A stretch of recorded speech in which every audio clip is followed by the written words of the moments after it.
Big up, people. We're back again. 12th man is back. We've got another show. It's another Arsenal show, and it's my boy Curtis. Curtis, every time we speak, man, it feels like we get more and more and more and more deflated. And unfortunately, I don't think this show is going to be too cheery either, bruv, because I've had enough. I know from watching your content and speaking to you that you've kind of had enough. So we're going to get into it, man. How are you feeling, bro? Do you know what, bro? I'm good, man. One thing I've learned over the years is don't let Arsenal ruin your day, your evening, your weekend. I'm actually quite happy, not for footballing reasons, but just for life reasons, that we're not playing this weekend because I'm going to chill. I'm not doing no watch-alongs. I'm just going to enjoy my weekend before, Monday press conference and then get back to it. So, listen, it's not our fault. I always say the fan base, bro, we're just a reflection of the club. The club have shown that they're not serious. So why should we be too serious, man? So, big up to everyone in the chat. Big up to you. I just realized it's ironic your channel's called Football's 12th Man because we could probably do with 12 players on the pitch. Maybe then we'd win trophies, especially if the 12th man was a striker, you know what I mean? But probably be a left back knowing Arteta. So, yeah. But, yeah, glad to be here, bro, as always. Bro, it's a pleasure. I love these shows, man. I look forward to these each week, whether it's on yours or mine. And I feel like you've been spitting facts in the content I've been watching. I feel like we're on the same wavelength, to be fair. So it's quite nice to bounce off each other and kind of get some of a bit of an understanding. Because some of the people I either share content with or talk to, it's like banging your head against a brick wall sometimes, mate. Honestly, it's mad. So look, man. Make sure you do me a favor, people. Make sure you're following Curtis Shaw TV. Link is in the description, and make sure that you are also getting him up to what is going to be 100k. Just hit over 90 now, bruv. So it's a road to 100k. So big up to you, man. And make sure we're doing the same here. Like and subscribe. We're on the way to the big 40 now. So let's make sure that we can get there, people. Come on, bro. There's nowhere else to start other than to ask the question I asked to Chris Hudson yesterday or the day before, whatever it was now. How does Curtis Shaw feel right now about the Arsenal? And I'm talking about the football club, not just the manager and the players. I'm talking about the whole thing. Where are you at right now after what you've been witnessing in the last, let's say the last 6 weeks of the club situation? I'll be honest, bro. I feel disconnected. That would be my way of describing it. I feel disconnected. And I always say, bro, like, you've got no divine right to win anything in football. That's the beauty of football, Teams win trophies who you don't expect. But when you call yourself a major football club, you're supposed to try your best. In anything in life, if you say you've tried your best, then there's not much more you can do than that. And I just look at this football club and think, you haven't tried your best this season. You didn't try your best in January. And you've fallen short. So to me, that's unacceptable. That's unacceptable when you're emailing us, telling us, if you don't go to a certain amount of games, we're going to withdraw your season ticket. When you're bringing out jackets every other week for £160 and just changing the colour from the one that it was 3 months ago. That's unacceptable when you've got to buy Sky Sports, TNT Sports, Amazon Prime, and whatever else you've got to get to watch them on the TV every other week, and then your 3 p.m. kickoffs when you got to get a VPN and do all sorts to watch the game. That, to me, is unacceptable. And I think this football club, they've turned their fans into customers and consumers. You actually 100%. feel like you're being used by Arsenal as a fan. That you feel like you're being used by them. Like, oh, damn, I fell for the trap. I bought the new T-shirt in the summer and I got the new hoodie because I was optimistic and I was on holiday and, it's my club and I love my club. And a month later and the transfer window closes, you go, damn, I fell for the trap again. You know what I mean? The new shirt came out, I bought it.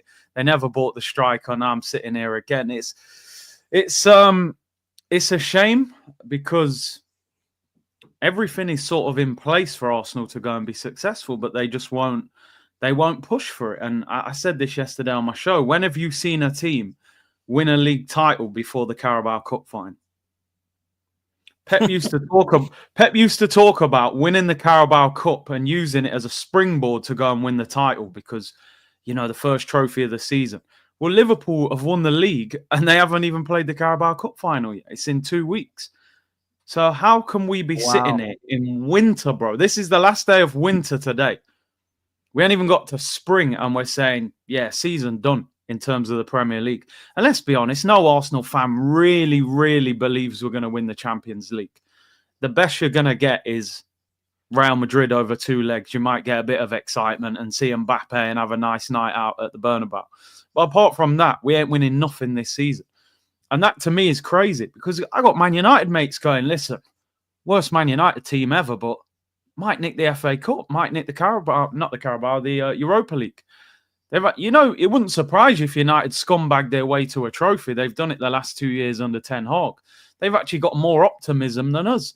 So I've almost become what I used to say about Liverpool. I say, oh, your fans always talk about history and the old European Cups.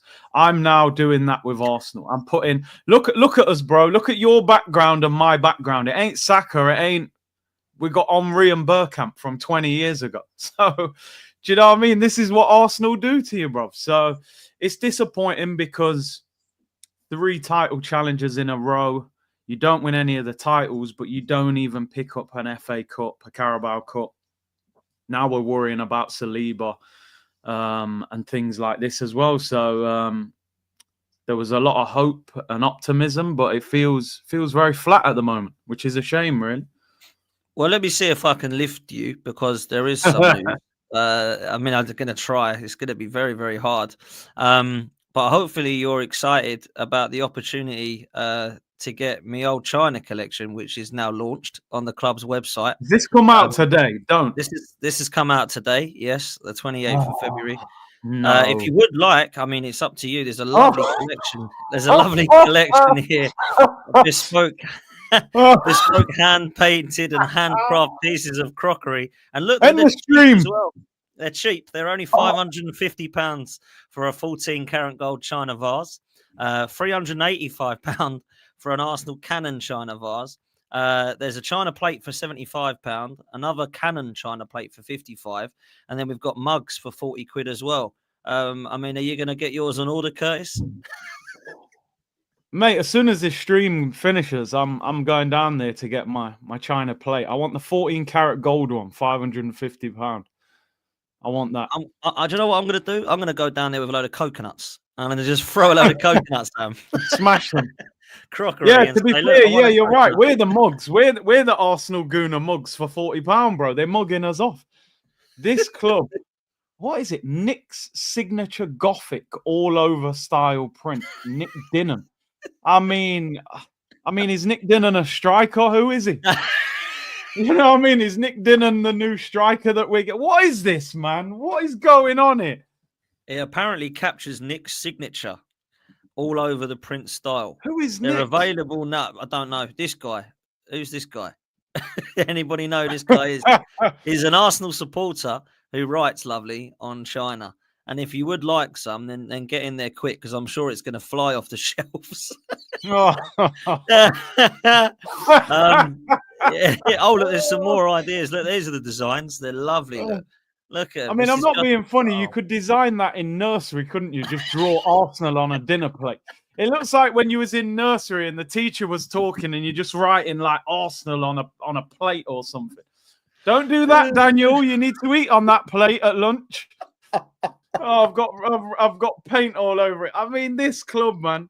I want to know who's going to buy that because someone's going to buy that today, by the way. Someone's in the armory right now buying that dinner plate.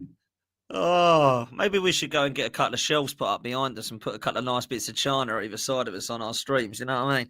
This is just unbelievable, really, isn't it? I mean, this is actually, you know, I'm obviously tongue-in-cheek laughing because if you don't laugh, you cry. You know what I mean? This is absolutely... Like they're just idiots, aren't they? You know what I mean? I'm so sick and tired of it every time. There's a bit of bad news or a bit of there's a little bit of animosity. Let's get the merch out quick. Let's get Righty out there in a t-shirt quick. Let's go and get some. What can we've kind of put out enough merch, Mikel. We put out 14 t-shirts in the last 14 days. Oh, well, let's get some China crockery then now. That'll do. Like, honestly, man, I'm sick of it, man. I'm sick of it. Bro, China now we're supposed to be buying.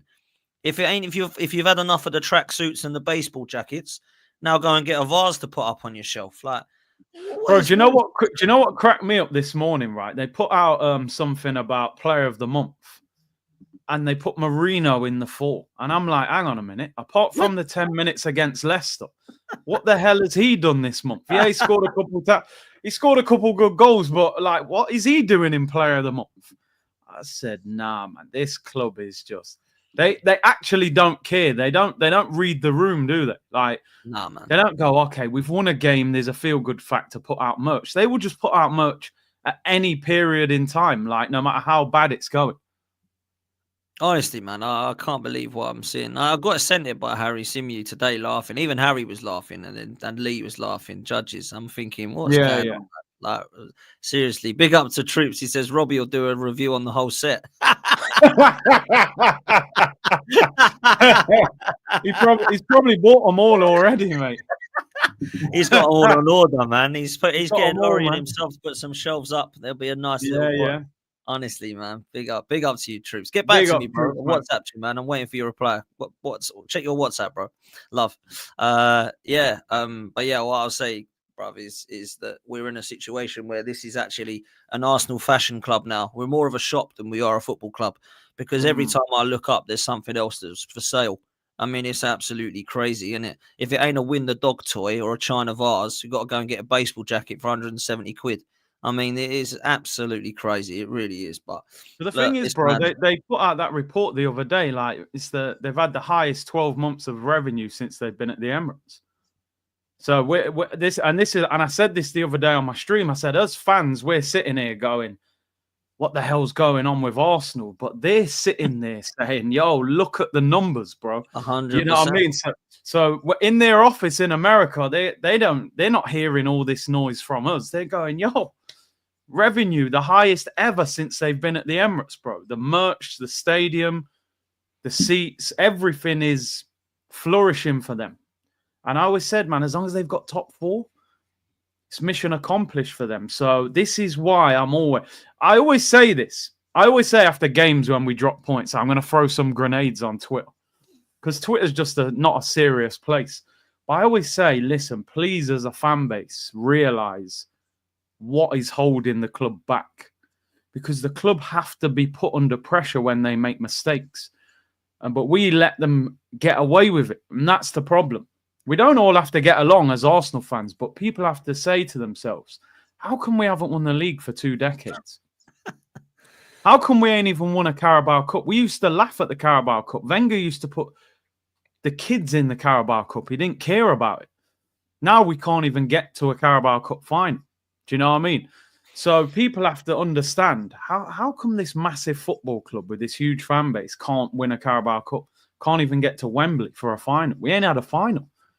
You know what I mean? Even the last time we won the FA Cup was lockdown. We weren't even in the stadium. So that's my thing. Just please, as a fan base, realize that the club are getting away with it. They feel comfortable enough to go into a January window knowing we haven't got a striker and go, you know what? We're not going to buy anybody and they're not going to say anything about it. And this is the problem, bro, because, and I say it all the time, a lot of the big accounts won't call it out because they're looking after themselves. And people don't like hearing that, but this is the truth. You go on Twitter right now and look at all the biggest accounts, Arsenal related. None of them will be calling out the manager. And probably none of them are really saying much about the owners because they're worried about the damage that's going to do if they say something about them, you know, which is why you won't see me on Arsenal's YouTube channel. You know what I mean? Probably won't see you on. But I don't care. What is Arsenal's YouTube? What's that going to do anyway? Don't do anything. So surely when you set up your channels and your accounts, speak what you genuinely believe. Don't compromise yourself to. They're probably being sent that little China mug. Here you go. Here's your China mug. We'll send you one a week before it comes out. You know what I mean? Have a nice cup of tea in that. You know? Let's start their streams with it. Like, morning, people. Yeah, there you go. This is the only cup Arsenal are going to be lifting this season, guys. This China mug. You know what I'm saying? Oh my word, mate! Honestly, no, you're bang on, man, about the big accounts. So there's people that now are closer to the club, and they're like, yeah, not happy, but I can't say anything because I won't have a job. And I get that because they've got to pay the bills. But like, yeah. that's why I really respect the people. I'm not going to start naming them, but people that have come onto my channel and other channels that I've been on and said, "Look, you need to respect my position," and they've said it live. They've not said it before. They've said, "I need Yeah, to respect my position on my thoughts on Daniel Levy or the Cronkies or the mm, Glazers, whoever I've spoken to that's been close to one of those three clubs." They've always yeah, been quite, and I respect that because I'm like, look, yeah. I'm going to speak to him offline because he'll tell me what he really thinks. But you know what I mean? He needs to respect his position. And I get that. What I don't like is people that are like, no, this is truly what I believe. And it's like, but it's not. You're just saying that because then you know that you're in the good books of the club and you can get into Yeah, a, I don't know, interview with Mikel one day, or you might be able to sit in a press box once, or you might be able to, I hate that, man. Just say what you think and don't be worried. This is why I did my channel. I didn't want to go and sit on Sky Sports with David Ornstein and go through. I don't care about all that. That's not about me. I'm a fan. mhm, I'm not. I don't want to be a journalist or a yeah, transfer guru or whatever. I'm not interested in that. You know. Otherwise, I'd would have gone and done it at university. You know what I mean? yeah, yeah. So that's where I'm at, bro. And I think there is too many accounts like that. But look, talking of big accounts, there is news that's dropped from John Cross today um, Well, see, about our potential summer plans under Mikel Arteta. I don't know how we're doing this without a sporting director, but apparently Arteta is determined to oversee a major shake-up with a big name striker and winger on his list. Arteta is a huge admirer of Isak, but Sesko, who may be allowed to go for 55 million, is more realistic. And Arsenal also want to spend big on another forward option and want a left winger with Williams, their top of their list, but they're also admirers of Semenyo. Now, you and I were talking offline about this, and it's really quite clever, to be fair, because in the first paragraph, it's like, he's a huge admirer of Isak. Wow, but Sesko is more realistic. You know what I mean? And oh my God, it's like we're going to get Nico Williams, who everyone wants from Spain. But we're probably going to end up with Semenyo. Do you know what I mean? It's like, hang on a minute. I've already read these two paragraphs, and I'm like, yeah, as much as yeah. I like Semenyo, you know, and I'm not a hater of Sesko, not that I want him. I don't know enough much about him, to be fair. But you clearly want Isak and Williams out of those two, right? So I don't know. What's your thoughts on this, bruv? I think every Arsenal fan has seen this story before. Like, we want Karim Benzema, but we sign Lucas Perez. We want Luis Suarez, but we sign Olivier Giroud. We want Isak.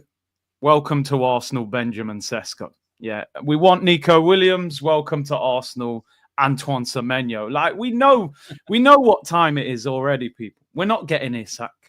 If anything, Isak, I mean, they're talking Barcelona and Liverpool. They reckon Nunes going to go Saudi for big money. I can't see Isak coming anywhere near Arsenal. It's going to be Sesko. We've known that for the last 12 months. You know, they didn't get him last summer. They tried to get him in January, and they're going to get him this summer because there's an agreement there. And he's 6'5", and he does have some potential.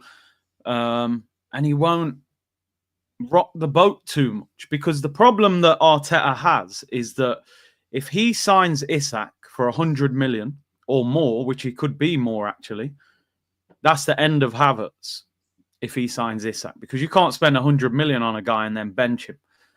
And I don't think Arteta wants to end Havertz's career at Arsenal, because he's made him top earner. He would struggle to sell him, especially now he's torn his hamstring and he's done nothing but PR him since he came to the club. So I don't think he wants to sign a big upgrade on Havertz. He wants to sign a striker, 50, 60 million quid that will take being rotated with Havertz at times. And that is somebody like Benjamin Sesko, 21 years of age, Leipzig, 100 grand a week, going to be easy to manage. And Arteta likes those kind of players. You know, when has he ever signed a superstar that is going to demand he plays every week and put pressure on him as a manager? He's not going to sign an Isak. Let's be honest, even if you're not getting Isak, you should be signing Gyökeres or maybe even Osimhen. They're all better than Sesko, but he's going to sign Sesko. And then Semenyo, I mean, he's a good player, but he doesn't move the needle, does he? I don't look at Semenyo and think, yeah, he wins us the title next season. He's a good winger.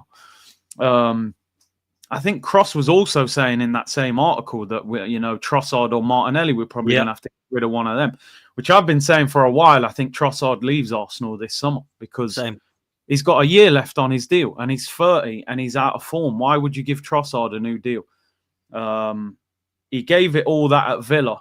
Oh, start me. You've had loads of starts this season and you've been bang average. So I'd probably let Trossard go, use Martinelli as an impact player, and then bring in a new left winger. I think if somebody offered big money for Martinelli, maybe you would look at it the other way around, but I just don't think there's any real demand for him at the moment. And he's on 180 grand a week, Martinelli, as well. So I'd probably be a little bit off-putting. But, I mean, they've spent now since January, they're trying to build us up into, be excited for the summer. If you're bringing in Sesko and Semenyo, bro, that's not going to cut it. The fans ain't going to fall for that, surely. No, I agree. Look, I want Isak. If I can't get Isak, give me Gyökeres. And if I'm honest with you, people might laugh, but if you can't get me Gyökeres, go and get me Harry Kane for 54 million release clause. Yeah, do a Sol Campbell 2.0. Do you think he'd come to us? Yeah, I do, Yeah, I do. Harry Kane, you think he'd come to Arsenal? Yeah, I do. I think Arsenal or Chelsea, I think he would come back to one of those clubs. I really do. Or maybe even, yeah, I think he would. I don't think if he comes back, I know there's this release clause thing that's actually a real thing, this 54 million. Yeah. I'd actually take him. People will say, no, get rid of him. No, I would take him. He's a Spurs legend or whatever. Of course he is, but mate, how funny would that be? Come back and win us the league would be unbelievable, wouldn't it? Imagine if Harry Kane wins Arsenal the league. That would just be absolute hilarious for the Tottenham side of things. So yeah, look, he's not the one I would take. 32 in July. Listen, Tim Lewis would squash that deal, wouldn't he? Let's be real. Oh, it wouldn't happen. It wouldn't. Yeah. But I get they're the sort that's what I would be looking at. I mean, he's not the number one that I want. A lot of the Arsenal fans are like, get him away from my club. I can't stand him, and I appreciate that. I'm not one. If he comes in and wins us the league and scores, are you telling me you would rather have Jesus and Havertz, or would you rather have Kane? Do you know what I mean? You'd rather have Kane. So that's where I'm at. But look, I'm not saying we need to go and sign him, but he's certainly one that I would want. If he was offered to me for 54 million, I'd take him tomorrow. I think that's a steal for a guy who's getting 30 goals a season for the last decade. So that's what I would say. Isak's my number one. Gyökeres is number two. But if you said to me we can get Kane for 55 or Sesko for 55, I know who I'm taking, and it ain't Sesko. Yeah. No. So that's where I'm at. As for the wide players, I like Brian Mbeumo, and I like Kudus, and I like Cunha, and I like Lookman, and I like Semenyo. Nico Williams is the one that we want, and Arteta is apparently obsessed with this guy, from what people tell me close to the club. But out of all of those players I've mentioned, he's the one that's probably been in the least amount of form this season, to be fair. And he's not Premier League proven. I like Lookman. If it was outside of the Premier League, I'd probably look towards Lookman as opposed to Williams, because he's been in the Prem before and he's absolutely killing it for Atalanta. Williams, I think, probably does have this higher ceiling, though, potentially. But I really like Cunha, man. I really like Cunha. I'm a big fan of him. I think he's done unbelievable for Wolves. Not that I see him as a proper left winger. I think he can play quite across the front three, but I'm a big fan. So yeah, look, there's options in those two positions. Not that we do need those two positions, just those two positions, because obviously we need to look in midfield, and we're probably going to lose some defenders, and it looks like Neto will be replaced in goal. So we're going to need to do quite a lot this summer, man. And to do that, bruv, we're going to need a sporting director, and it looks like we're going to appoint one in March, mate. David Orn, I don't know why we were appointing one in March, by the way, and why we haven't actually appointed someone before now, but it looks like March is the month that we're going to be looking to do. Well, we're nearly in March now, right? And it looks like tomorrow, according to David Ornstein, there's some names on the list that we are being kind of tipped to look at. Apparently it's not Luis Campos. He's not one that is being looked at. But the names on the list are Dan Ashworth, Jason Ato, Andrea Berta, Roberto Alabi, and Thiago Scuro. So obviously we've got some experience in there in terms of the latter three. And then we've got some, I mean, Dan Ashworth is fairly experienced, but I'm not really sure I'm a fan of that, if I'm honest, after what's happened in the last sort of 2 or 3 seasons there. Jason Ato, I mean, wow, that is not who I want. What sort of names there tempts you, Curtis? I mean, listen, the ones that Dan Ashworth had a good reputation before he went to Man United, and then trying to get Southgate and United binned him quickly, didn't they? So his reputation's in the mud. Alabi just worries me because number one, he's worked at a club that doesn't win major trophies. So how good is he at negotiating big transfers? And Arteta knows him from 20 years ago. That feels very jobs for the boys, Alabi, and he's old as well. He's an old man. Has he got the energy to come to Arsenal and rebuild us? I'm not sure about Alabi. Berta's the one I like. I'll be honest, Scuro, I don't know too much about. I know he's been at Monaco for a long time, and they've done a lot of good business over the years, especially selling players. So for me, I mean, just based off what they've done, it would be Berta because Atletico Madrid, he's done massive deals before. I mean, he sold Griezmann to Barcelona for over 100 million and then signed him back for just under 40 million. That's the kind of ruthless business I want at Arsenal. You know what I mean? 100%. So I was reading about him that he's learning English. He's been coming to London. They reckon he wants a Premier League club. But is Arteta going to bring somebody in that he doesn't know that's going to be quite ruthless and maybe disagree with him? I suppose it'll be interesting how much of a say he has in who they appoint. But I don't want Ashworth and I don't want Alabi. And I think Jason Ato, I don't think any Arsenal fan in the world should want him because we probably know more about transfers than that guy. You know what I mean? So I don't want nothing to do with... If Edu wasn't good enough, I don't want the guy that was making a cup of tea for Edu. So, nah.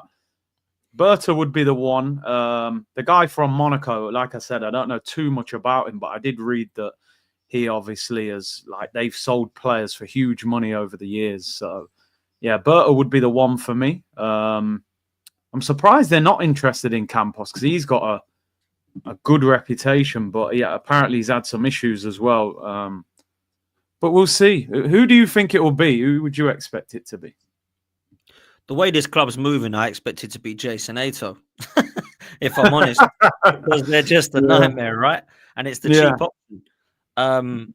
Out of those names, I'm with you. I want it to be Berta because of his relationship over there and what he's done successfully at Atletico Madrid under Diego Simeone. I think that's the sort of ruthlessness that we need over at Arsenal. And if I'm honest with you, I still wouldn't rule out Simeone as the next Arsenal manager. A lot of people laugh at me when I say that because he hasn't won anything in 3 years, but he's got credit in the bank to prove that he's a winner, and his CV says that he wins, right? He's not my number one, but he certainly, if we was to bring him and Berta into Arsenal, I wouldn't be looking at that as a bad thing. Personally, I think that'd be a good thing. So he would be the one that I would go for. Alabi, look, I like some of the signings. I can't lie. Obviously, Zubimendi, Alexander Isak. I think Erdegaard was there, obviously, and we've seen other players over the years do quite well there. But if I'm honest with you, he's not the number one. I think Scuro would be interesting, but he's currently at Monaco, so it would take quite a lot of money, I think, to tempt him this way. If I'm honest with you, the ones that I believe are more realistic are Dan Ashworth and Jason Ato. And I hate to say that, bro, but I'm not even joking when I say that. I wish I was. I just think that they're the ones that are available, and they're the ones I think that would be seen as the easy options. Dan Ashworth would probably want to come over and say, look, up yours, Man United. I'm going to go and do it at Arsenal now, one of your rivals. It just makes sense, don't it? And I would hate to think that that is the case because I'm not really sure how great Dan Ashworth is. His reputation was obviously quite good, as you said, but since he's left Newcastle and Brighton, have Newcastle and Brighton fallen off? I don't think so. And Manchester United seem to be like, well, this guy wants Gareth Southgate. We're going to get this guy to do one. So I don't really know that that's the sort of bloke I want to be employing as our next director of football, personally. So that's where I'm at, if I'm honest. What I will say is I don't want it to be Thomas Rosicky or Per Mertesacker or one of Martez's mates. Because if I'm honest, I think that's just a joke, to be fair. I mean, Rosicky's come out apparently today and said how flattered he is by it. Straight away, that makes me think, nah, no, thank you. Like, that's not what I want to be seeing at the club. It's madness, to be honest, that's even discussed or thought about. And I understand they're teammates and they understand each other well. But I've just got to be real, bro. I just find it a bit cringe with bringing all these players back that used to play with Arteta. I don't want that, I really don't. So that's where I would say I'm Bro, kind I mean, we were saying yesterday on Troops' show, me, Troops and Turkish, like David Dean was so big for Arsene Wenger because when Dean left, Wenger was never the same guy. Once he had that full control, it was like Wenger was a shadow of himself. Because to me, managers, they need to focus on coaching, and obviously they have to have a say in the players that are coming to the club. But that sporting director, look at Liverpool. Edwards left. They were, who we're going to get? And in the end, they had to bring Edwards back, and pay him more money and give him a bigger role because they realised, oh, wow, actually, this guy is almost as important as the manager you've got there. Michael Edwards is one of the very best. And I said for a long time when Liverpool let him go, Arsenal should go and get that guy. But obviously, Liverpool brought him back, and they've had success. So for me, this next appointment is almost... It's not far off as important as the manager as well, because if you just bring a Dan Ashworth or Jason Ato, they might just do it on the cheap and say, give it to Jason Ato. He knows what Edu's work was. He's got no clout in world football, which, when you approach a player, it's very important who you're being approached by. So that's not going to help us in the transfer market. He's also going to have no say over Arteta, because Arteta's going to say, bro, I'm basically your boss. You can't tell me what to do. So if they go down that route of Ashworth or Jason Ato, that tells you even more that they're not a serious football club. If they go down that route. If you can get Berta from Atletico Madrid, this is the guy that, Rodri, Thomas Partey, Griezmann, Diego Costa... They've won the Champions League. They've won La Liga. They got one of the best managers in the world.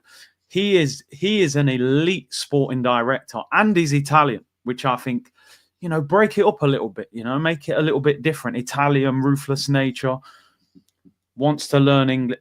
It's a no-brainer that you go for him.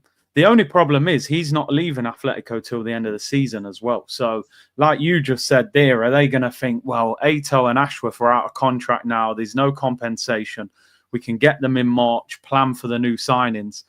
They might look at Berta and think, well, if Atletico is still in the Champions League, and it's going to delay everything, innit? So it wouldn't surprise me if they don't go down that route. But he would be the one that I would go for. When I saw his name, I was like, wow, I can't believe he's leaving. He's been at Atletico for years, so he's obviously wants a new challenge. And look at the strikers they've had over the last 2 decades, man. It's been like Torres, Sergio Aguero, Falcao, Costa. They've had like unbelievable. Even João Felix, I know people laugh now, but he was bought for an unbelievable amount of money. Like, you look at the strikers that they all have had and the players they've managed to get in, and he's been a massive part of that. So I have to look at that and agree with you. I think it would be a phenomenal appointment if it was to happen. The problem is, like you said about wanting Isak and ending up with Sesko, we will probably want Berta and end up with Dan Ashworth. Do you know what I mean? Yeah. That's the and then you're saying you want Simeone, we'll end up with Southgate, bro. You know what I mean? Dan Ashworth and we want Arteta out. Yeah, Arsenal appoint Gareth Southgate. Oh, Ashworth and Southgate to the rescue. You know what? I actually said yesterday, I was saying, for years I've been calling Arteta the Spanish Brendan Rodgers. I take that back, because Brendan Rodgers actually won more than Arteta. He won an FA Cup and a Community Shield at Leicester City, which is way bigger than anything Arteta's done. So I think I'm going to call him the Spanish Gareth Southgate. Downgrade him a little bit, Although Southgate got to 2 finals, so maybe even that's disrespectful. Hey, at least he got to 2 finals, that's for sure. You can't get across the line like Arteta, but at least he got to 2 finals. Man, exactly. It really is kind of a worry, to be fair. It really is. But look, man, I had to talk about that off the pitch because there's been so much going off on the pitch. Now I'm going to have to, unfortunately, bring it to the pitch, mate, because it has been nothing short of a shambles. Before I do that, let's get some of these super chats in, man. Big up to Luke. He says, I see the club's PR has worked again with being linked to Kimmich, and all of a sudden top gooners are back on side. Club's a disgrace, and so are the fans. Let me just touch on that quick before we do move to the pitch. Joshua Kimmich is being linked today. He's going to potentially have his contract come to an end. I think he's on about 300,000 euros a week or something mad. Do you think this could be a good signing? Is this just paper talk? What do you reckon, bruv? No, I think it's just contract season, isn't it? Like, I mean, I'd be surprised if Bayern let him go. If they do let him go, then I'd say there's a red flag there. You know, if Bayern are letting Kimmich go on a free, they obviously think he's washed up. And then why would we turn up? I've always said we're like the RSPCA, bruv. We collect stray dogs. You know, Kimmich on 300 grand at the age of 30. Come on, man. Like, surely you've got to be a little bit more. You've got to be able to think outside the box a little bit more than that. If it was talking 3 or 4 years ago, yeah, Kimmich, I'd have been like, what a signing that is. But I know you could say he's a free agent, but that's not winning you a title, bro. I'm sorry. I don't want a player like that. Buy somebody that's 25 and he's on the up and he's getting better and better. Don't buy somebody that's, if he comes to Arsenal, it's a retirement plan. All right, I'll go Arsenal for 4 years, 300 grand a week, and then I'll go Saudi, and that's game over. Don't want Kimmich, man. He's been a very good player in his career. He's injury prone as well. You bring him to the Prem at 30, he'll probably miss about half the season for injury. But Yeah, he's a good player. know. He is a good player, but I don't think that's what we need right now. No, listen, I happen to agree that it's not the one player on my list that I would go for. If I'm honest with you, Zubimendi and Morgan Rogers are the two that I would go for, because then you've got your 6 and your 8. That's the two that I want. That's going to cost you a bomb, but Arsenal are in a position where we might have to spend some money now because we put ourselves in a mess.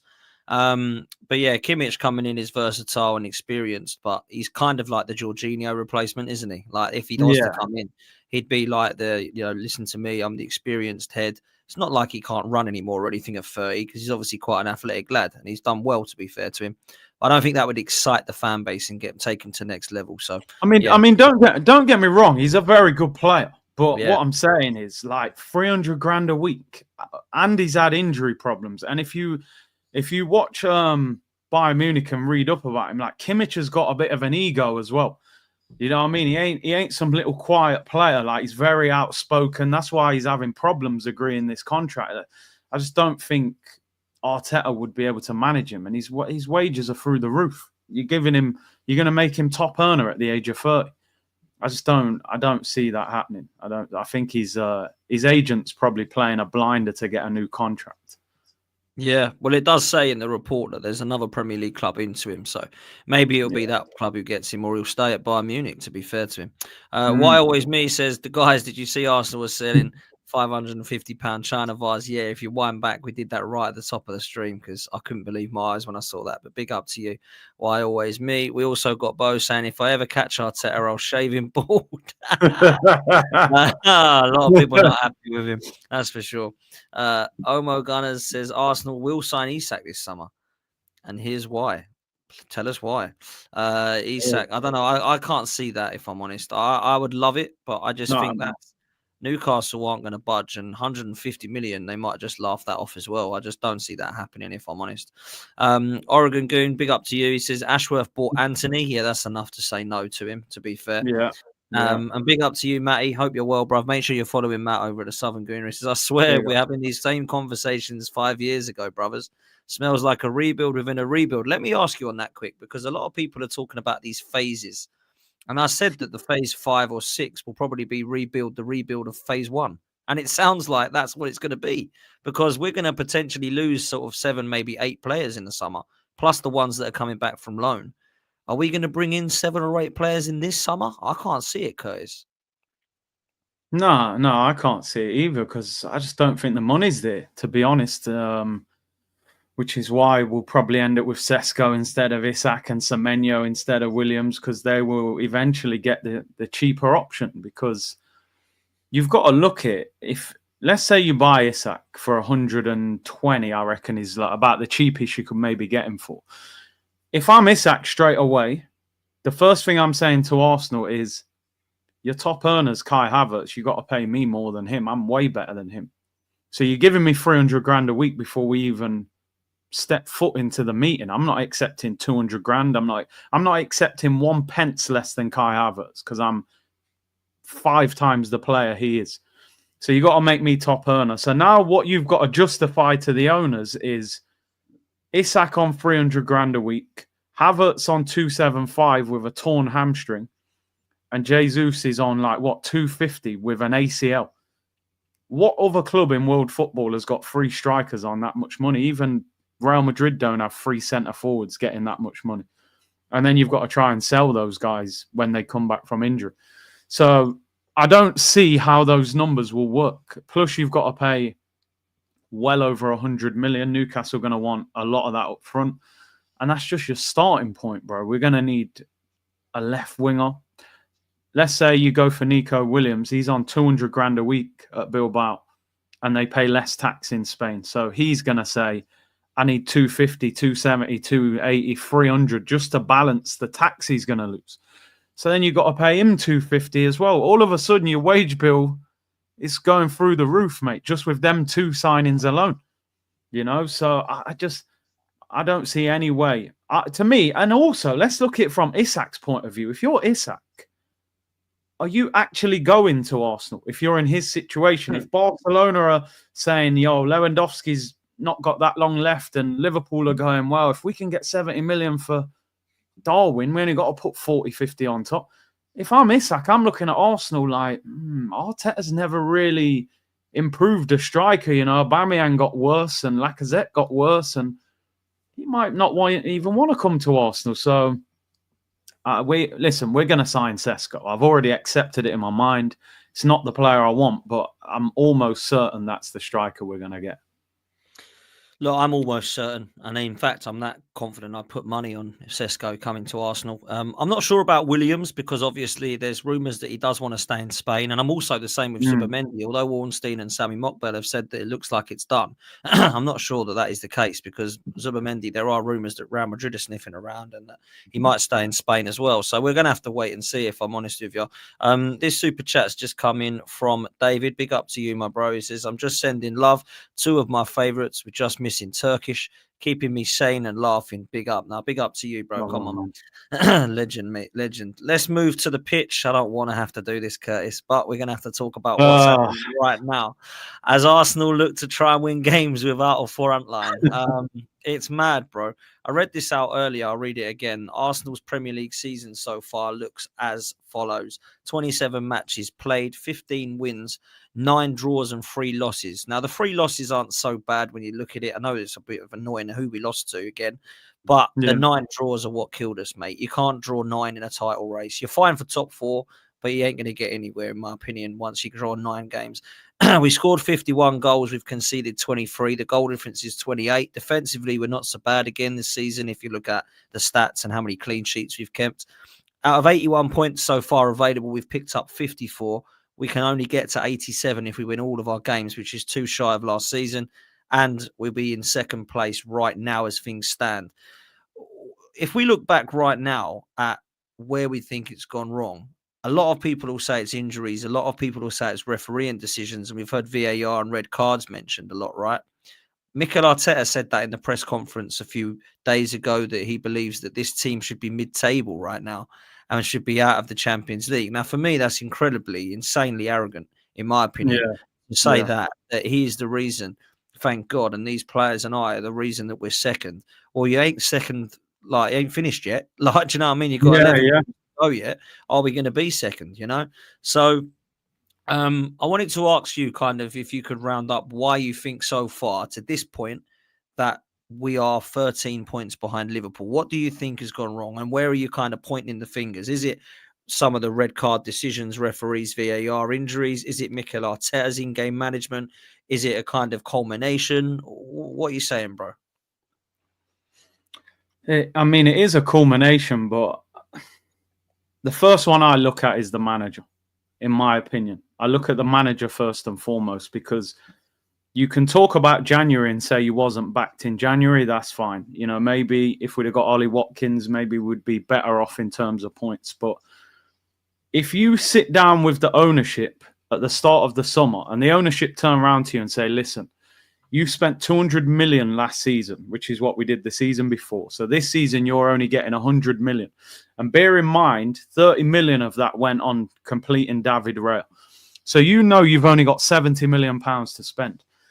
The money that you spend has to be on the biggest priorities in your starting 11. And then maybe you can get a couple of players on loan to just boost the squad. his biggest signing of the summer was a centre-back who you've tried to play at left-back, who has failed as a player so far up until this point. Calafiori, 4 injuries, been ripped apart at left-back, doesn't look comfortable even playing there. He looks more comfortable when he's trying to score than defending. So you wasted that signing. Then you signed Mikel Merino. When you sold Xhaka 2 seasons ago, you replaced him with Havertz, which was, for me, the worst signing you've ever made at the club. And then you've had to buy Merino. So you've bought Havertz and Merino 2 seasons in a row to replace Granit Xhaka. So you've spent 100 million to replace Xhaka, and you haven't replaced Xhaka. You're now trying to put Rice, your 105 million pound DM, into the Granit Xhaka role. So effectively, you've spent 200 million to replace Granit Xhaka, right? And you still haven't replaced him, by the way, because Declan Rice ain't going to win you a title in the 8.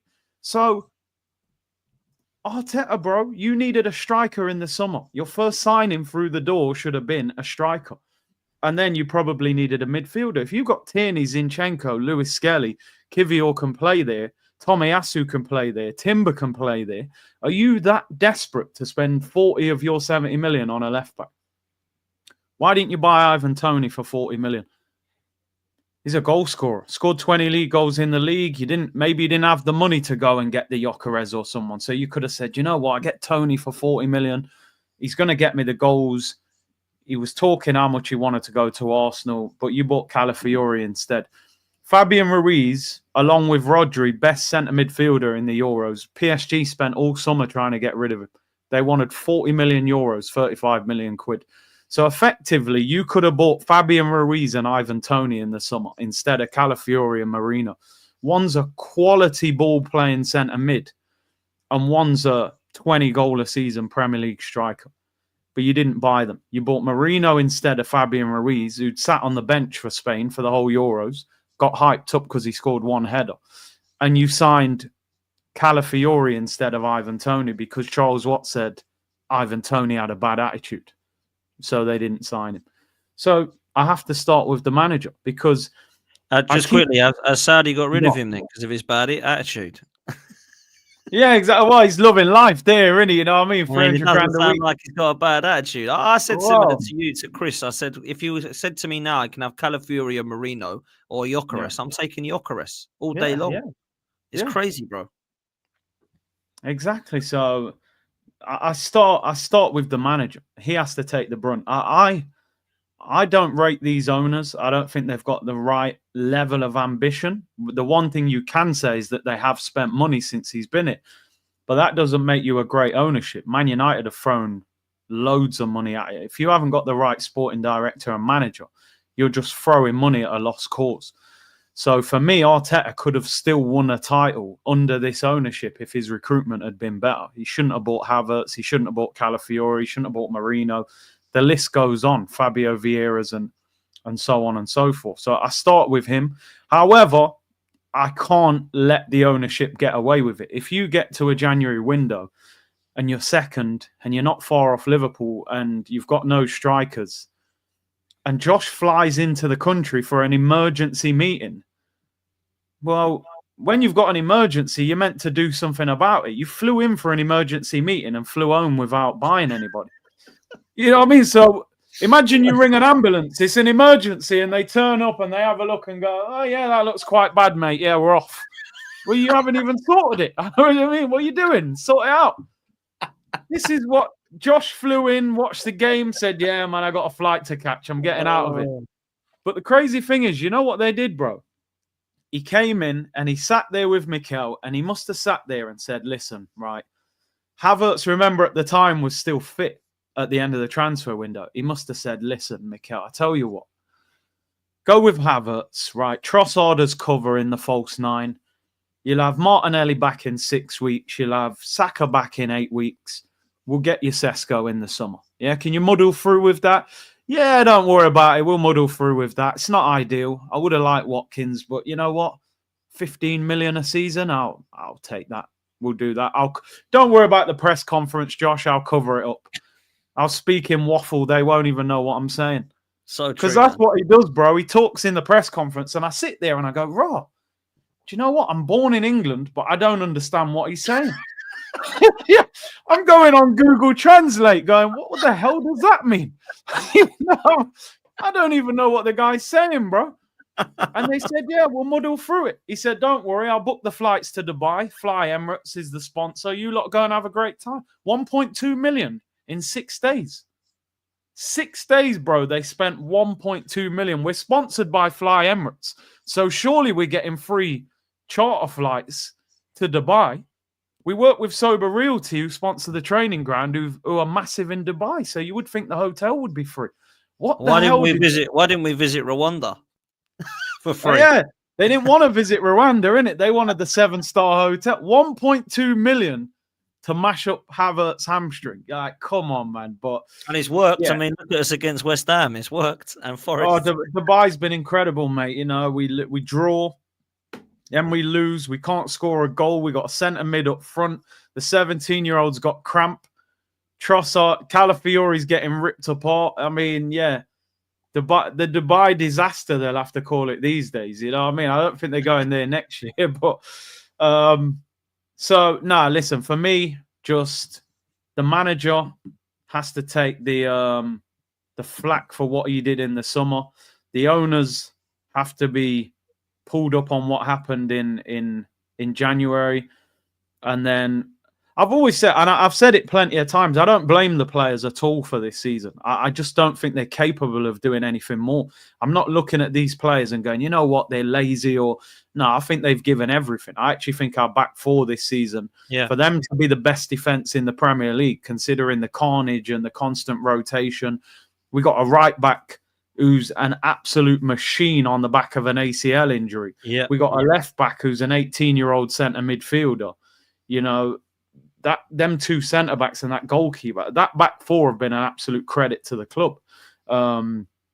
So I give them credit. It's just at the top of the pitch. You know, you look at his recruitment and he's neglected that attack. You know, I think he's been so obsessed with we're going to get goals from everywhere. You know, he's never really been a manager that wants all of his goals to come from a striker. He wants us to contribute from everywhere. But within that, you haven't got that Salah. Like, so many times you watch Liverpool this season, you go, oh, I think they're going to drop points today. And then Salah scores out of nothing. And you turn the TV off. You go, yeah, it's over.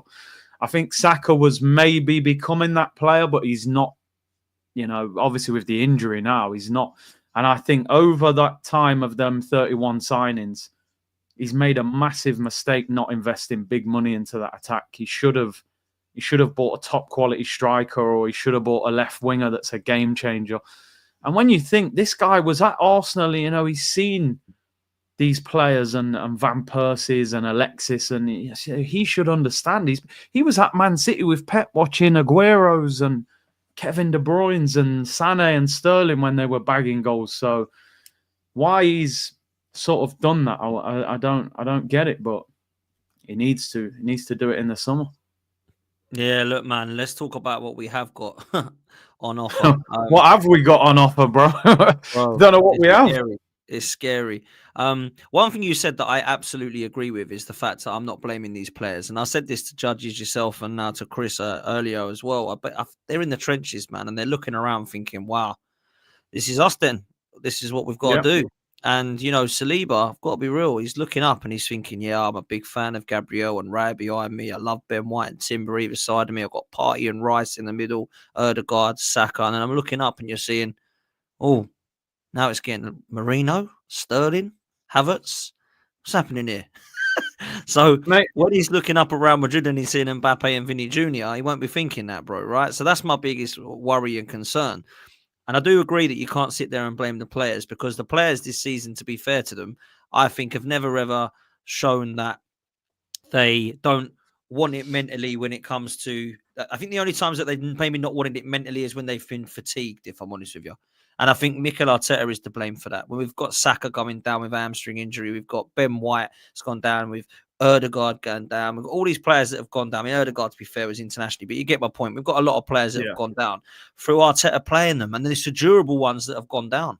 And I think that Saliba, Gabriel, and Timber, you're bang on. They're the three that I'm worried about because they've played unbelievable amount of games this season.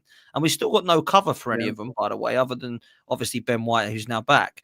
Because Tommy Asu's the hide and seek champion, isn't he? Let's be real. So, Yeah. we've got Gabriel and Saliba who are still, like, in my opinion, we haven't really got adequate cover for. So, I've got problems with that in terms of people who look and blaming the players. I think Mikel Arteta has to hold a big L for that, really. But what would you like to see happen in the coming games? Because I know season over in terms of Premier League, out of domestic cups, we have got the Champions League. We got to try and somehow stink our way through as long as we can. Formation wise, player wise, position wise, I don't really understand what we're doing at the moment, if I'm honest with you, bro. Marino's supposed to be our centre forward, and I don't know where he was supposed to be playing the other night. He was at right back, left back, and left back in the changing room, I think, after time. Calafiori, likewise. Kieran Tierney and Zinchenko had a stint up front from what I could see in the Forest game as well. I don't know what was going on there. So, look, I don't know your thoughts on what you would like to see happen next, but I'd like to see changes because it ain't working. Formation change, positional change, player change, maybe go free at the back. I don't know. What's your thoughts on what we do next, bro? I think the difficulty with that is that we have got the best defense in the league. So is Arteta going to be worried if I change the defense? Does he then weaken us at the back as well as struggling at the top of the pitch? I mean, we are going to have to stink out every game as much as possible this season. That's what we're going to have to do. Honestly, we are going to be horrific to watch for the rest of this season. And that's the only way we're going to even progress in the Champions League, because if we try and attack PSV in Holland next week, I reckon we'll get beat. I don't think we can attack them. Like, obviously, we've got to attack them when we get opportunities, but we've got to go to Holland on Tuesday and stink that game out and get a 0-0. Come out of there with a 0-0. Get them back to the Emirates and then hope that the atmosphere and it gets the better of PSV. Couple of things what I would like to see. Number one, we've got no striker. You've got a striker on the bench. Give him a chance. What's the harm in actually starting Butler Adeji up front? We don't know. I can't tell you whether that guy's good or not. I mean, I've looked at his loan record and it's shocking, but there are players who've been on loan and struggled in League One, League Two. They've come back to the Prem and they've done well. Like, I'd probably rather see him up front than Marino up front, who, at least he's going to know how to make runs and he's going to have the understanding of a striker, even if he just hassles the defenders. So give him a chance. Like, he must be sitting there thinking, right, do you know what I mean? Here's my chance. They've got no strikers. You know, I've been at Arsenal all these years. Yeah, Marino up front. Oh, yeah, and he plays the whole night. Oh, okay, and you've sat there. Like, give him 30 minutes, 20 minutes. Let's see. He's going to be enthusiastic. He might have a bit of pace. Throw him up there, man. You're never going to figure out whether he's good or not. So I'd give Butler Adeji a chance. Maybe not in the Champions League, by the way, but definitely at least in one of these league games. As for the front line, I don't know what you can do with that at the moment. You look at West Ham when they played us, they played both their wingers as like strikers. Because remember, they had no striker. They played Kudus and Bowen in like a 2. So when they attacked, they both like became strikers. I wonder if we need to do something like that. I think when you haven't got quality, you need to replace it with quantity. And what I mean by that is, I think when we attack, we need to get more bodies in the penalty area and just turn it into a little bit of carnage. Because I still think you look at Marino the other night and he didn't play well, but who created a chance for him in that game? At the moment, our whole focus is our front line's not good enough, which it's not, but it's not their fault. Trossard's probably second choice left wing. I reckon Arteta would favour Martinelli. Marino's a centre mid and Nwaneri as a 17-year-old. So if I'm Marino, I'm saying, look, I'm not a striker. I need you to create chances for me. Otherwise, I can't do anything. So I'm looking at the midfield going, well, big up. I'm looking at Partey and Rice and Odegaard saying, well, everyone's talking about the front line, but you three are getting away with this. One of them's our captain. One of them cost 105 million, although he's being used in the wrong role. And the other one cost 45 million. Robbie was spinning around when we signed him. So them 3 players have cost nearly 200 million. When's the last time our midfielders created a decent opportunity in a game? Clear goal scoring opportunity. Do you know what I mean? When's the last time Odegaard played a through ball and someone's one-on-one, or he split the defence open with a pass, or he actually hit a ball that went in the back of the net on like these pillow foot shots that he's doing? You know what I mean? Declan Rice is running around like a headless chicken trying to be Steven Gerrard, which he ain't Steven Gerrard. So, yeah, the front line stinks at the moment, but our midfield's at full strength and aren't doing anything. The rest of our team's at full strength. And this is the thing that winds me up, is that we've actually got a good 11 and we've got quite a good squad. It's not quite there. We need 5-6 players on top of the ones that I feel like we've got, 14, 15 players that are pretty good. We need another 5-6 that are going to be on top of that, right? And upgrade on it. Where I get frustrated with people go, oh, well, that's it then. Our front line's done.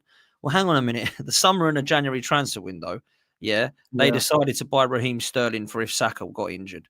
They decided to not buy a striker, so Havertz goes down. We haven't got one. And they have decided to use Trossard, who a lot of people say should start ahead of Martinelli. So when you look at it, it is an absolute crisis point, is it? Yeah, because we've got a 17-year-old kid that actually does excite a lot of people. Trossard, who everyone says is good enough to start. And then you've got, obviously, the situation up top where you have got both your centre forwards out at the moment in Havertz and Jesus. And you did nothing in January about going and getting one. So I'm sorry, I can't have any excuses. I can't have any excuses about, oh my God, poor Arsenal this. Liverpool have had injuries. They've dealt with them better. Yeah, they might not have been all at the same time in the same position, but they have lost Alisson this season. They have lost Trent Alexander-Arnold. They have lost Konaté. They have lost Luis Diaz and Cody Gakpo. They have lost Jota. Yeah, everyone gets these injuries. Brighton and Bournemouth the other night, that I watched that game, they are top of the table when it comes to the amount of injuries that they've had in the Premier League. And look at the pair of them. They have got unbelievable skill sets. They're all well drilled. They've got fantastic tactics. And do you know what they've got, bruv? They've got some strength in depth. Brighton's strike force is better than ours. Bloody Danny Welbeck could be starting for us right now. Yeah. They've got rid and loaned Evan Ferguson because they don't need him. They've got João Pedro, Danny Welbeck, Minter, Mitoma. Their attack is very good. Bournemouth, to be fair, Semenyo we linked with today, they've got players like Justin Kluivert who would walk into our side right now. Evan Nilsson, I know he's injured, but he would. So I'm looking at that now thinking, actually, how many of these teams have got better attacks than us right now? And me and Judges worked out that it's only Man United, Leicester and Southampton that haven't got a better front line than Arsenal right now. That's worrying, bro. We played West Ham. Their front three's better than ours. Bowen, Paqueta, Somerville, Kudus. They've got, do you know what I'm saying? Like all these teams have got this, and we have put ourselves in this mess. This is us that has done that to ourselves. So I've got no sympathy with it, if I'm honest. And for the people that are saying that Liverpool got lucky, listen, you need an element of luck when you're winning stuff, right? Liverpool have not been lucky. We've been crap. That's what's happened. Yeah. And all the teams around them have been rubbish. Like you said earlier on the stream, Liverpool are looking forward to their Carabao Cup final because they think if we win this, it might give us some winning mentality and momentum to go and win the league. They're going to win the league before they even bloody play the game. That is unbelievable, that, by the way. That has never, never happened. Do you know one of the biggest problems at Arsenal for a long time? This club like to play the victim. Yeah. Victim mentality. Poor Arsenal. Oh, injuries. Oh, PGMOL. Oh, we've been done by the ref. Oh, injuries. You look at Liverpool in the summer, right? They lost Klopp. That's the best manager I've seen at Liverpool, by the way. Depending on your age, people obviously probably seen Shankly and Paisley and stuff like that. But for me, Klopp, the best manager I've seen at Liverpool. Yep. He tells them in the middle of a season he's leaving. Yeah. Boy. What do Arsenal fans say to us, by the way? When I sit here and say, oh, I think Arteta should go in the summer. Who are you going to replace him with? There ain't no one out there. Okay, Arne Slot. Because I probably wouldn't have said I want Arne Slot at Arsenal, by the way. He's walked in. He's come in there. Nothing's phased him. Oh, yeah, but Salah, Van Dijk and Trent are all out of contract in the summer. That's carnage, by the way. Imagine like Saliba, Gabriel and Saka are out of contract, or Declan Rice at the end of the season. That's a cloud over your football club. Oh, and you've only got one player through the door, Chiesa. And he's just come there and gone, okay, don't worry about it. If Trent leaves, he leaves, but make sure you play well for the rest of the season. Now, people are saying, yeah, but he's walked into a great squad. But we've been the best team along with Man City for the last 2 seasons. So if they're a great squad, how come we finished above them for the last 2 seasons? We must have a good squad. Maybe not a great squad, but we've got a very good team. So Arteta's had that 5 years to build it. I didn't expect Arteta to do what Slot's doing with the team that he walked into, but this one, he's had his 5 years now. He's had his 750 million. If you want to make excuses, you won't be successful. Deal with the problems. Slot ain't crying in interviews, is he? Going, oh, Van Dijk might leave. You know, how am I supposed to concentrate? Liverpool deserve to win the league because they've handled their business. The manager ain't made excuses about signing one player, about 3 players' contracts running out. They've handled business. They've lost 1 game in 28. They deserve to win the league. They're the best team in the league.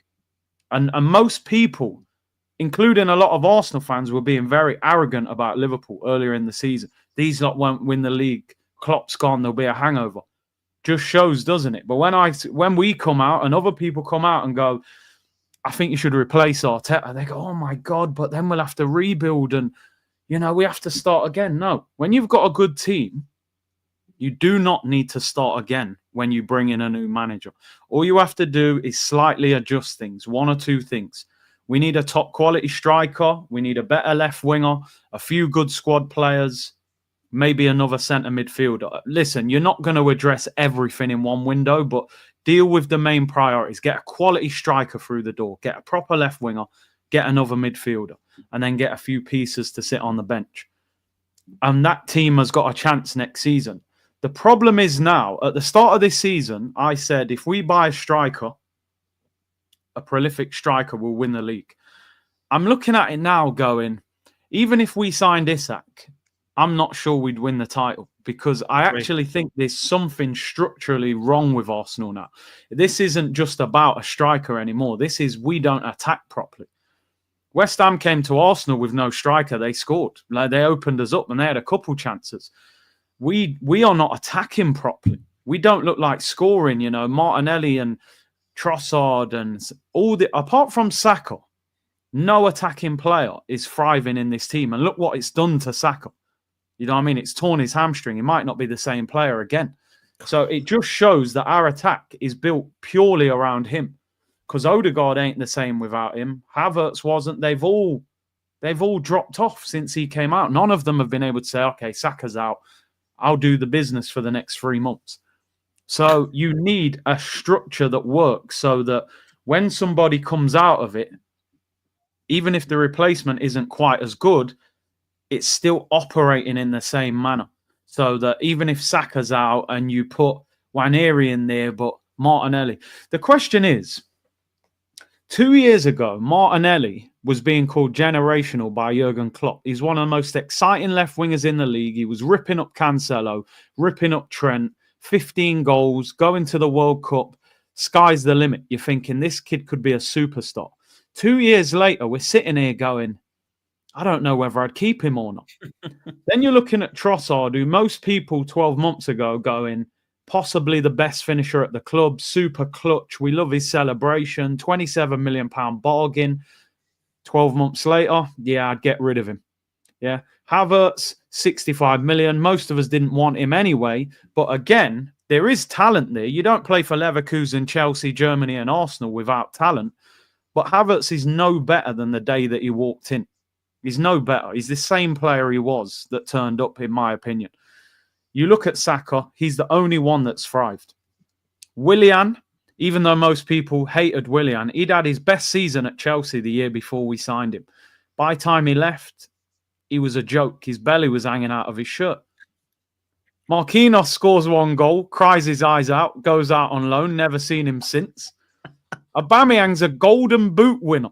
One of the best strikers in Europe. Front flips, Spider-Man masks, everything.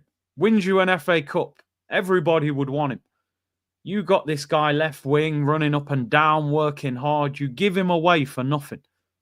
And then you're high-fiving each other in the Amazon documentary that you gave away our best striker. He scores 13 goals in 6 months at Barca and wins the league. Lacazette had just won player of the season under Emery. Arteta comes in. That guy got progressively worse and worse, got 4 goals in his last season. Absolutely finished. Eddie Nketiah just stayed as Eddie Nketiah. So apart from Saka, not one player in Arsenal's front three has improved under this guy. Yet they told us when Arteta was brought in, he did miracles with Leroy Sané and Raheem Sterling. He was unbelievable with them. No, actually, Leroy Sané and Raheem Sterling were amazing footballers that didn't even need much coaching. You just happened to be there and you coached them with Pep, and Pep's system made them look like absolute world beaters. So apart from Saka, who was this guy actually coached in an attacking sense and taken them up to a next level? Because your job as a manager, your number one job as any manager is to improve the players you've got. After that, you can say, okay, I'll sign players and I'll improve them. This guy has not improved anybody in the attack. And the one player you have improved, and he deserves credit for it, Saka. You've all seen the scar on his leg. What is he going to come back like? Now, the problem with Arteta, he's a micromanager. He wants to manage everything that's happening in our attack. It's robotic. You can imagine they're training the same thing over and over and over again, until they get it right. And to win titles and to win Champions Leagues and to win the major trophies, you've got to have that element of unpredictability. That's why we all love watching Real Madrid and Barcelona, because Lamine Yamal, you don't know what he's going to do. He might nutmeg you. Vinicius might do a rainbow flick, and Mbappe's flicking it over people's head, taking the mick out of people when they're celebrating. They've got that freedom in attack to go and express yourself, go and enjoy yourself, go and show what you're about. And the problem with Arsenal, we're being put in that box of control. It's like he's got a PlayStation pad in his hand when we're attacking. We're so predictable in attack. And the problem with Arteta is the strength in the Arsenal team was that Ben White, Saka and Odegaard little triangle on that right-hand side. And this season, because of Ben White's injury and Saka's injury, that strength on the right has gone. So that was his killer piece. You can't handle Arsenal's right-hand side. We've been a lopsided team for the last few years because our left back inverts. So then the left winger's got no support. So now that right-hand side got pulled apart, it was like, well, what am I going to do now? Do you know what I mean? 2 of my 3 key pieces on that right are gone. And he's got no plan B. And this is why he probably wants Sesko, because you see what Arsenal do when we're struggling. We just whip crosses in. And if you've got a 6'5" giant, that's probably going to give you a little get-out clause. So for me, I don't think Arteta is a bad manager or a bad coach. I'm not going to sit here and say he's terrible. He's not terrible, but he's not elite in my opinion. He gets tactically outdone by managers that are not even that great. Graham Potter turns up with no striker, and you can't even figure out how to score a goal against him. Do you know what I mean? Forest the other night, I thought were poor. I thought Forest were really poor the other night. They looked flat. They looked tired. Nuno was saying, because he was complaining about the January window of Forest, saying they didn't add squad depth and I'm playing the same team every week. And we just went through the motions. Nobody shoots from outside the penalty area. There's no skill. There's no excitement. If I said to every Arsenal fan now, what Arsenal player would you pay to go and watch, like actively, that's available? The only one maybe you'd say is Waneri, the 17-year-old. Why? Because Arteta hasn't got his coaching methods on him yet. He's still a bit of a free spirit. He's just come out of the youth team. He'll do a step over. He's got a bit of, I'll take the defender on. I wouldn't pay to watch Martinelli play, bro. I wouldn't pay to watch any of that attack play. So for me, that's the problem. Arteta he wants to control everything. He wants to follow the blueprints of Pep, and the left back always has to invert. Why does our left back always have to invert? Because I watched Kieran Tierney come on the other night and I went, wow, I haven't seen a left back cross a ball like that for about 2 years. But we're giving him away to Celtic because he can't invert, and our left back has to invert. Why don't you mix it up? Get the right back to invert. Or, heaven forbid, why not just play 2 fullbacks as normal fullbacks? You know what I mean? Overlap. Go back to the old school, But it's probably too simplistic to say it like that. You know, he'll have a different alternative, but I don't think Arsenal are in a situation that can't be rescued. I think 2 or 3 game changers in the team, 2 or 3 squad players, let them attack a little bit more, be more unpredictable, and we've got a chance. But if we carry on doing this micromanaging football, then I don't think the big trophies will end up here. I think we'll be in the same position next season. Apologies, by the way, I've waffled like Arteta there. No, listen, the reason I don't want you to apologize is because I've been doing this show with you now for the best part of this season, and you speak a lot of facts. In the last segment, I'm going to clip this up because I need everybody to listen to every single word of what you just said, bro. I don't want to blow smoke up your backside, but what you've just said, in my opinion, there is absolute elite facts. Nothing you've said there is anything that I believe anyone in this club should be disagreeing with. In terms of the attacking of the club, in terms of the coach, in terms of where we're at with systems that, in my opinion, we changed, which we shouldn't have. People give me so much stick for bigging up Kieran Tierney. At the same time, tell me I'm negative. Well, when I'm positive and saying we've actually got a really good left back here, I'm told, nah, he needs to go. He's awful. He needs to go. Well, I saw him at Nottingham Forest whipping in balls like he did at Palace when he come on Emirates, like he did at Manchester United. He put in 2 fantastic crosses. Of course, no one's there because we don't have a centre forward. And this guy's thinking, can't wait till someone's on the end of this at Celtic when I go there because I'm putting in unbelievable. Right? I thought he was great when he come on the other night against Forest, in my opinion, right, for what he was asked to do. That whole segment, mate, honestly, Curtis, you're spitting so much facts there, my bro. I thought it was absolutely spot on in every single word. And I feel like that exactly. I feel like that exactly right now. Look, before I ask you the last couple of questions to come to a close, big up to Max, man, absolute legend. Big up, Max, man. Top, big man. up, bro.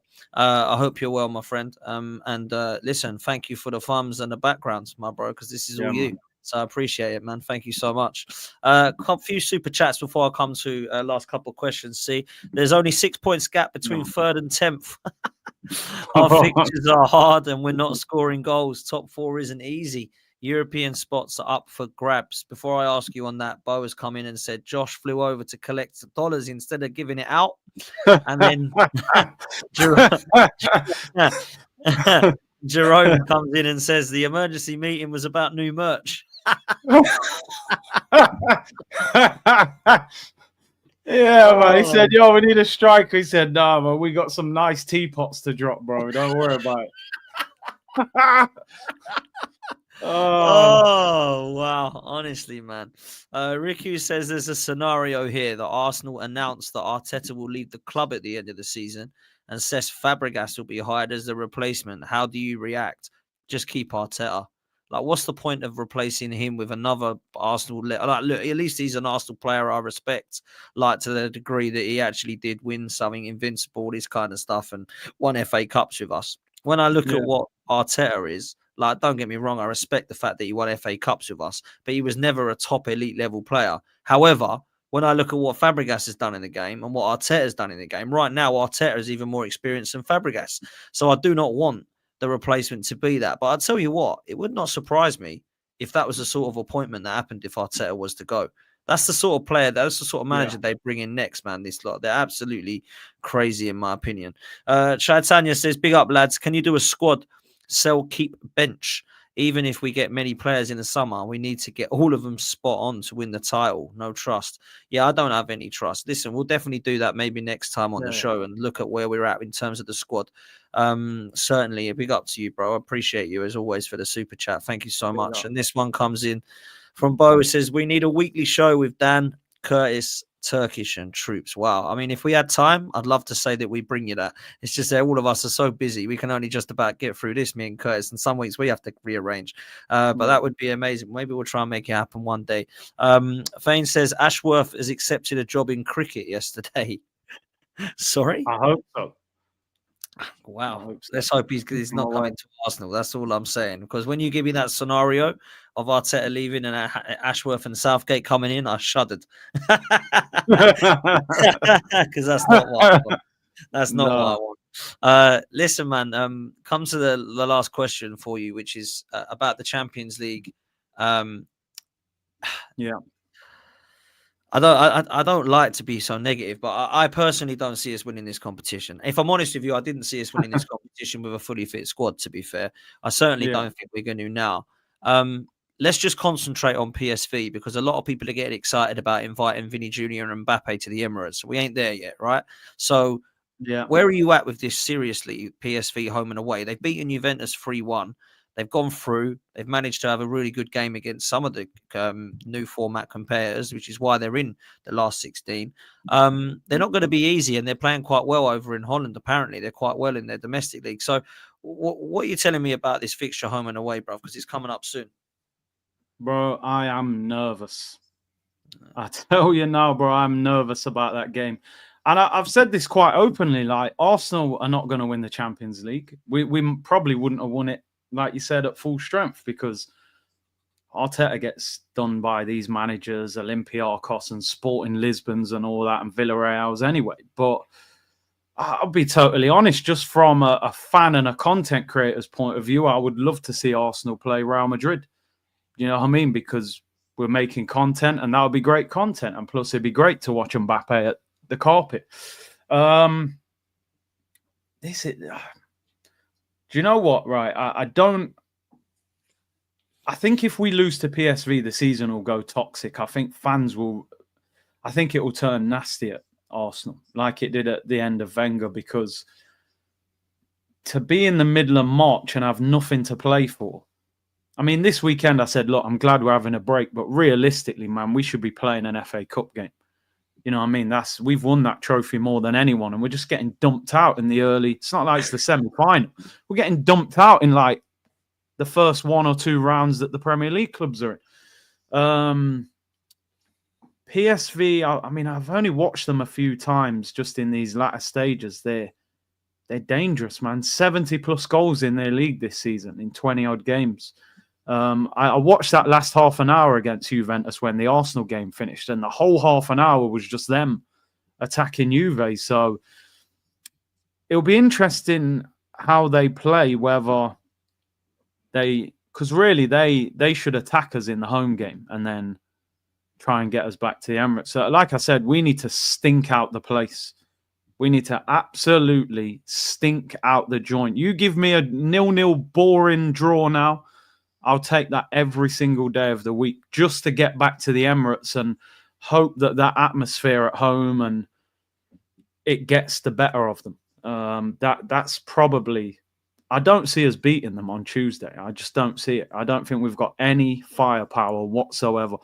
If we can't score against West Ham at home, I'll be surprised if we can go to Eindhoven and do them in. So I'm relying on the defence to just keep them out. I know they got Perisic, that Noah Lang who was dangerous last year, Bakayoko.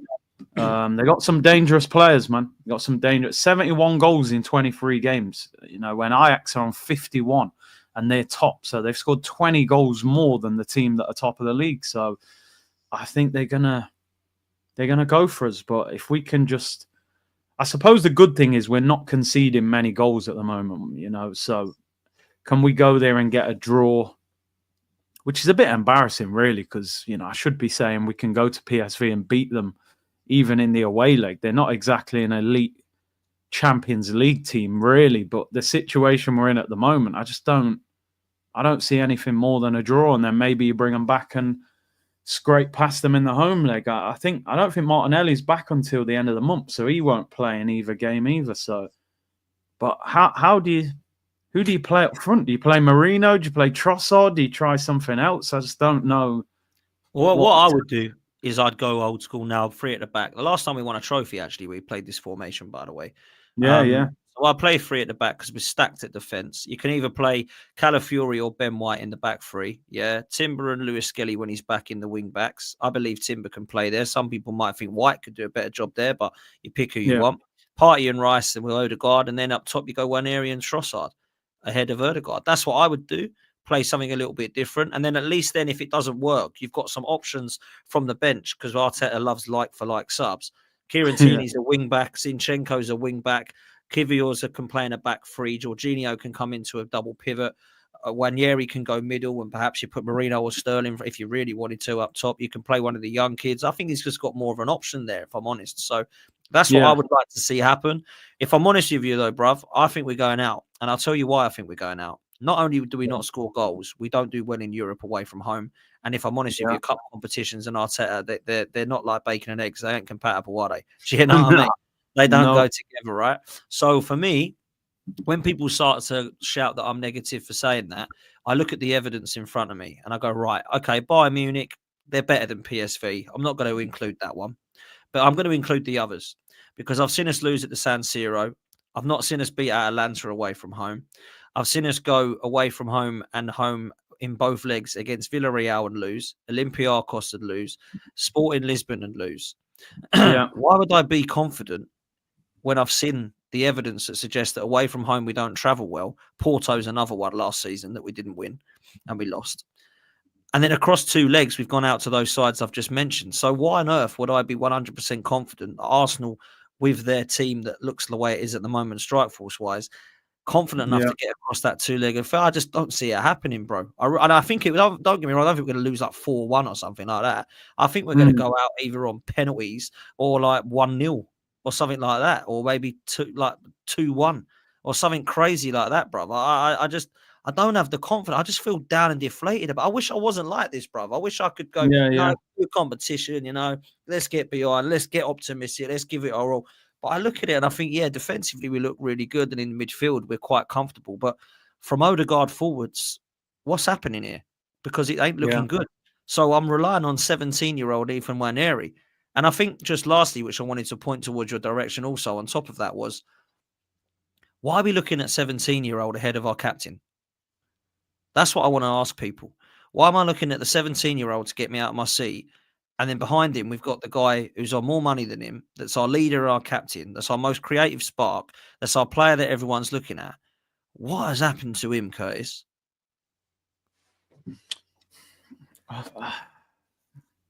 Odegaard for me is like what I call like a fair weather footballer. If we're at the Emirates and we're smashing teams and dominating the ball, he'll look like a dream.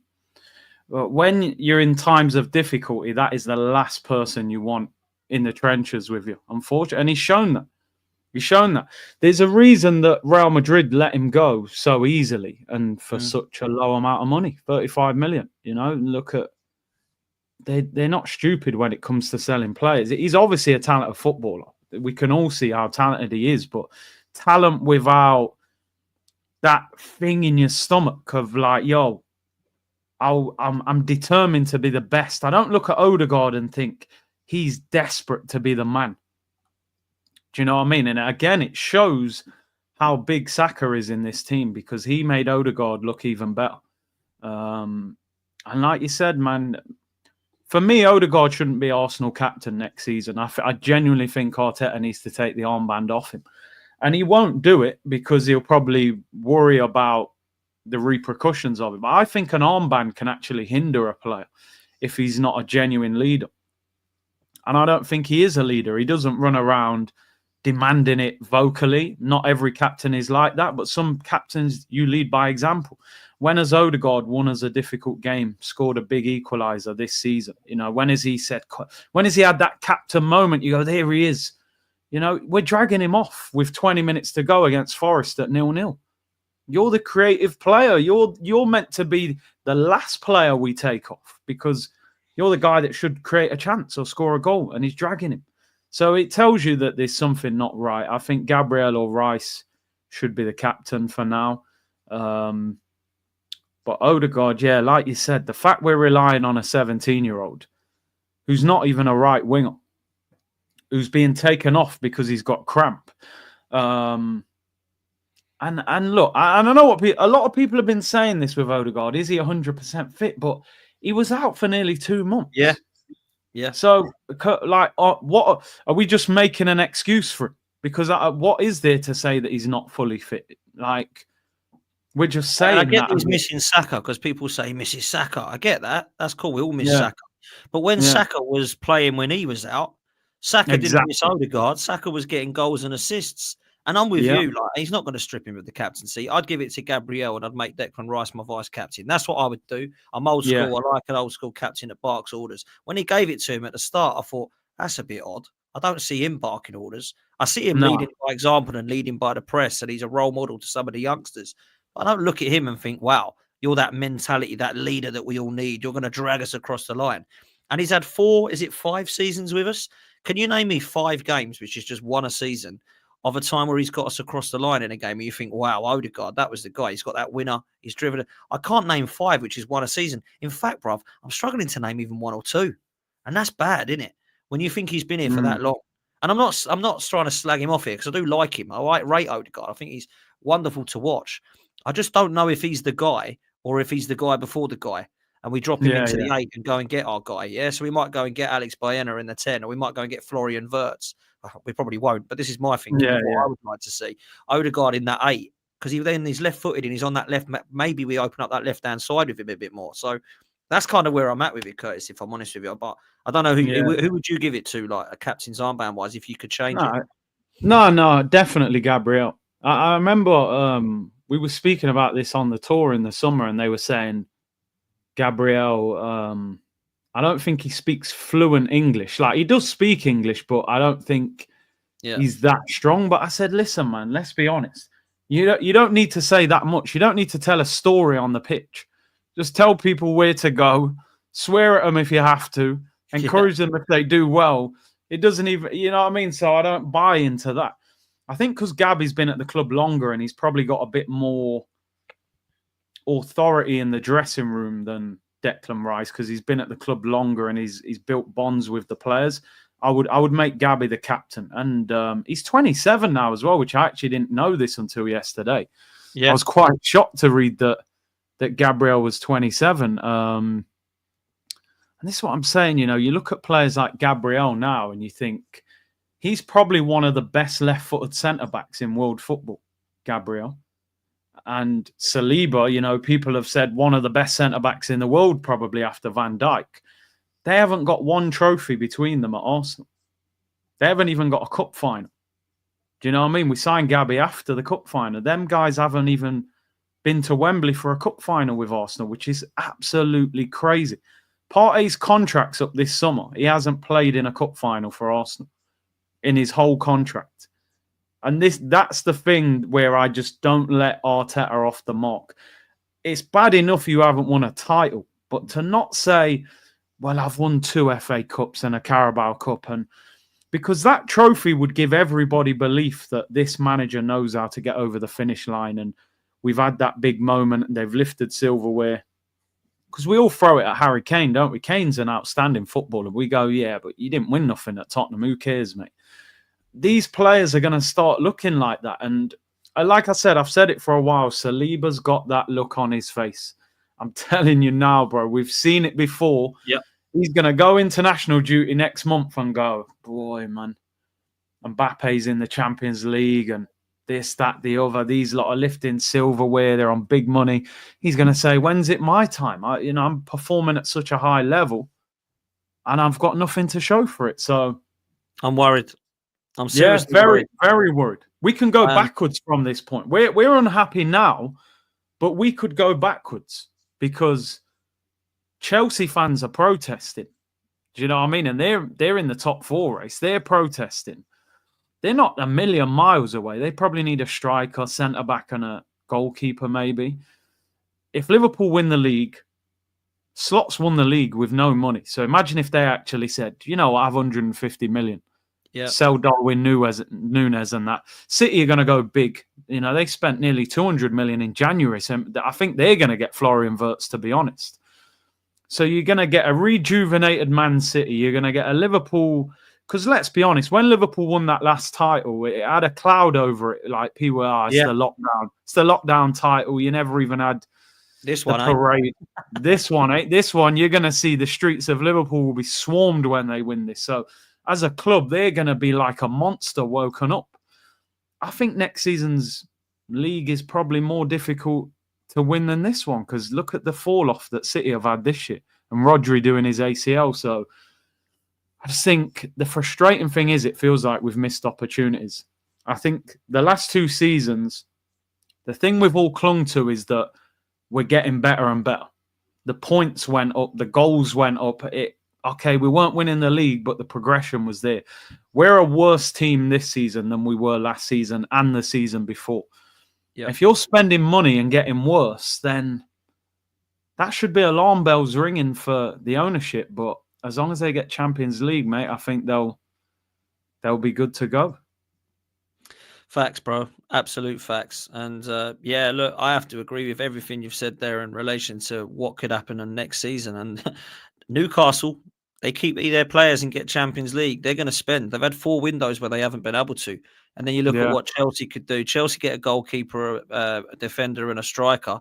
They could then go into kind of progress. Liverpool, even if they do lose Trent, I still think will be up there. I think the other 2 will probably stay. Man City, you're right. I think they're probably my favourites to win the league next season with Rodri back and what Pep will do in the summer for his last season. So for me, I think it's going to be really, really interesting to see where we go in this summer, man. Let's close on these super chats and then I'll get you out of here, man, because I appreciate it's been long. Sorry, man, it's overrun. There's been loads to talk about. No, it's a good show, man. I enjoyed it. Morano says the disrespect of Atletico is crazy. I will say that I'm guilty of that, actually, because the only reason I'm saying it is because people keep going on about Mbappe and Vinny and they're going to come to the Emirates and all this. It might not be them. That's the only reason I've mentioned Real Madrid. I will say this, not to disrespect Atletico. I think either Madrid's will beat us. Even Madrid's will beat us. So that's what I will say.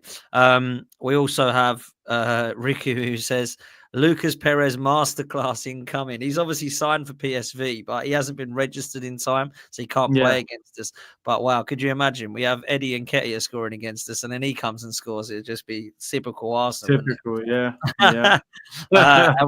And we've got Al Walid, who's also become a YouTube member. Big up to you, my bro. Listen, people, let's get the likes up to 1,000 likes. Big up to every single one of you guys. Hit the like and subscribe button. We got to do the same for Curtis Shaw TV, link in the title. Let's get him up to 100k and let's get this channel to 40k. Come on, people, I'm sure we can do that. Before I love you and leave you, please make sure you go and check out Reality Raffles, who are the sponsors of this channel. They've got unbelievable prizes at the moment. If you're into your music, you can get into the draw for some Coldplay tickets. You've got 2 Coldplay tickets in August, Wembley. Please make sure that you are in for that. There's a great opportunity, which I spoke to you about before, at the Mini Cooper, and £500 worth of cash. And we've also got Jamiroquai tickets and Katy Perry live tickets, as well as the chance to win £100,000 worth of cash. Reality Raffles on Instagram. Make sure you're following them, or realityraffles.co.uk. Link is in the description, people. So make sure that you're checking them out and showing them some love as they do for us. Curtis, what you got coming up, bro? No, I'm chilling today. I'll be honest. I've got a pre-recorded video coming out tomorrow. And you know what? I'm probably gonna chill for the weekend. You know, there's no don't blame you. There's no big FA Cup game, really, is there? I think all the big teams have avoided each other, and to be honest, I think every Arsenal fan probably needs a break. So yeah, I've got a video coming out tomorrow, and then I'll be back with the lives on Monday. Press conference reaction is Monday, and then PSV on Tuesday, which massive game. And I think we got United, haven't we, at the weekend as well? God, yeah, don't remind me. PSV, Man United, PSV, Chelsea. They're the next 4. Oh my and word. Then God, and then it's international break. Imagine. Who's going to go down in this one? Oh my days! You know what I mean? I mean, I can't see us winning all of them. Definitely not.